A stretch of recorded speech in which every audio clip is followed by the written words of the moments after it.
دیتا ہے۔ کوئی مصیبت نازل نہیں ہوتی مگر اللہ کے حکم سے، اور جو شخص اللہ پر ایمان لاتا ہے وہ اس کے دل کو ہدایت دیتا ہے، اور اللہ ہر چیز سے باخبر ہے۔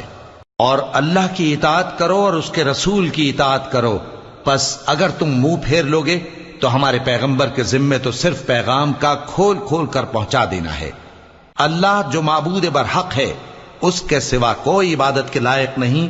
تو مومنوں کو چاہیے کہ اللہ ہی پر بھروسہ رکھیں۔ مومنوں، تمہاری بیویوں اور اولاد میں سے بعض تمہارے دشمن بھی ہیں، سو ان سے بچتے رہو، اور اگر معاف کر دو اور درگزر کرو اور بخش دو تو اللہ بھی بخشنے والا ہے، مہربان ہے۔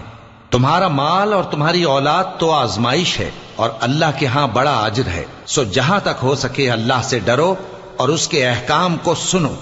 اور اس کے فرمانبردار رہو، اور اس کی راہ میں خرچ کرو